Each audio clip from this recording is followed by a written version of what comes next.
Hello friends, welcome to Indian masala சமையல் channel. இன்றைக்கி நம்மளோட கிச்சனில் பொரியை வச்சு 2 டிஷ் பண்ண போகிறோம். ஒன்று பொரி உருண்டை, இன்னொன்று காரப்பொரி. ஃபஸ்ட்டு இந்த பொரி உருண்டை எப்படி செய்யலாம் அப்படின்றத பார்க்கலாம். முதல்ல ஒரு பேன் எடுத்து அடுப்பில் வச்சுட்டு அதில் 1 கப் அளவுக்கு வெல்லம் சேர்த்துக்கலாம். ஸ்டவ்வை ஆன் பண்ணிவிட்டு அதே கப்பில் 1/4 கப் அளவுக்கு தண்ணியும் சேர்த்து நல்லா கலந்து விட்டுக்கோங்க. இந்த வெல்லத்தை நம்ம பாகு காய்ச்ச போகிறதில்ல, நம்ம இப்போ கரைச்சி தான் எடுக்க போகிறோம். இப்போ இந்த வெல்லம் நல்லா கரைஞ்சதுக்கப்புறம் இதை எடுத்து தனியாக வச்சுடுங்க. அடுத்தது ஒரு பேன் எடுத்து அடுப்பில் வச்சுட்டு அதே கப்பில் 3 கப் அளவுக்கு பொரி சேர்த்துக்கலாம். இந்த பொரியை நம்ம லேசாக வறுத்து எடுக்க போகிறோம். நீங்கள் கடையிலேருந்து வாங்கிட்டு வர பொரி பார்த்திங்கன்னா கொஞ்சம் லைட்டாக வதன்னு இருக்கும். இந்த பொரி உருண்டை செய்கிறதுக்கு கொஞ்சம் கிறிஸ்பியாக இருந்துச்சுன்னா தான் நல்லாயிருக்கும். ஸோ கொஞ்சம் சூடானதுக்கப்புறம் இதை நம்ம ஒரு பவுலில் ட்ரான்ஸ்ஃபர் பண்ணி எடுத்து வச்சிடலாம். அடுத்தது இன்னொரு பேனை எடுத்து அடுப்பில் வச்சுட்டு நம்ம கரைச்சி வச்சுருக்க அந்த வெல்லத்தை வடிகட்டி எடுத்துக்கலாம். இதில் தூசி ஏதாவது இருந்துச்சுனாலும் ரிமூவ் ஆகிடும். இப்போ இந்த வடிகட்டின இந்த வெல்லத்தை நல்ல ஸ்டவ் பற்ற வச்சு ஒரு பாகாக காய்ச்சி எடுக்க போகிறோம். இந்த பாகு பதம் என்ன அப்படின்றத நான் உங்களுக்கு சொல்கிறேன். இது பக்கத்துலேயே இருந்து நீங்கள் நல்லா கிளறி விட்டுட்டே இருங்க, இல்லைன்னா அடியில் போய் தீ பிடிச்சிடும்.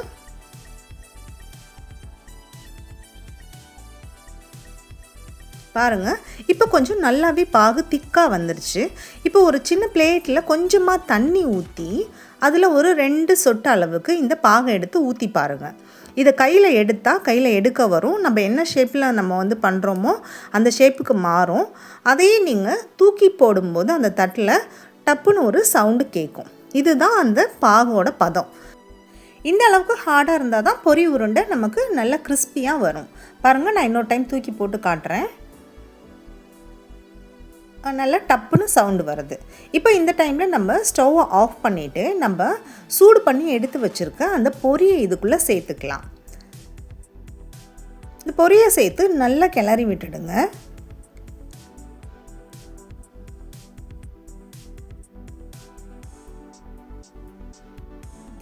இதில் நம்ம இப்போ கொஞ்சமாக ஃப்ரெஷ்ஷாக பொடிச்ச ஏலக்காய் தூள் ஒரு 2 பிஞ்ச் அளவுக்கு நான் இதில் சேர்த்துருக்கேன்.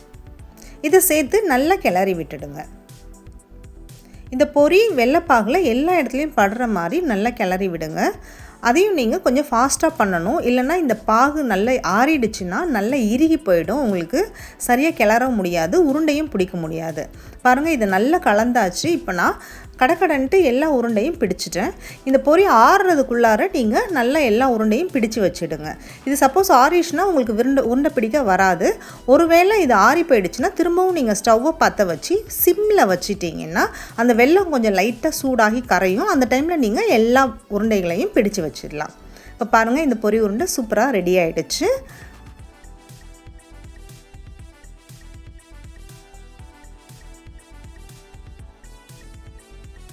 அடுத்தது நம்ம காரப்பொரி எப்படி செய்யலாம் அப்படின்றத பார்க்கலாம். இப்போ நான் ஒரு பேன் எடுத்து அடுப்பில் வச்சுட்டு அதில் ஒரு 4 ஸ்பூன் அளவுக்கு எண்ணெய் சேர்த்துருக்கேன். எந்த எண்ணெய் வேணாலும் சேர்த்துக்கலாம். இதில் 5 பூண்டு பல் உரிச்சிட்டு உரலில் இடித்து இதில் சேர்த்துருக்கேன். கூடவே ஒரு கொத்த அளவுக்கு கருவேப்பிலை இலைகள் சேர்த்துக்கலாம். இதில் காய்ந்த சிகப்பு மிளகாய் ஒரு 4-5 எடுத்து இந்த மாதிரி உடச்சி சேர்த்துக்கோங்க. இதில் ஸ்டவ்வை மீடியம் ஃப்ளேம்லேயே வச்சுட்டு பொறுமையாக இந்த மிளகாயை வறுத்து எடுங்க. இப்போ இதில் கொஞ்சமாக பொட்டுக்கடலை நம்ம சேர்த்துக்கலாம். உங்களுக்கு எந்த அளவுக்கு பொட்டுக்கடலை வேணுமோ நீங்கள் அந்த அளவுக்கு சேர்த்துக்கலாங்க.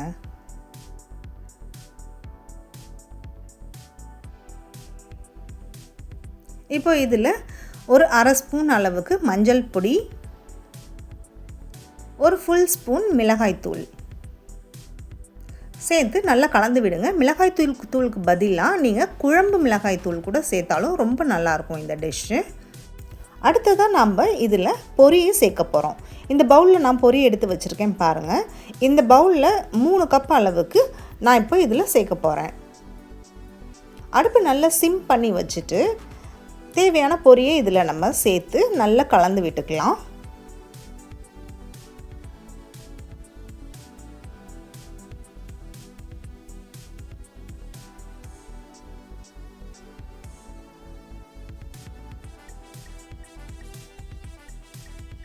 நல்லா கலந்து விட்டதுக்கப்புறம் நீங்கள் ஸ்டவ்வை ஆஃப் பண்ணிவிடுங்க.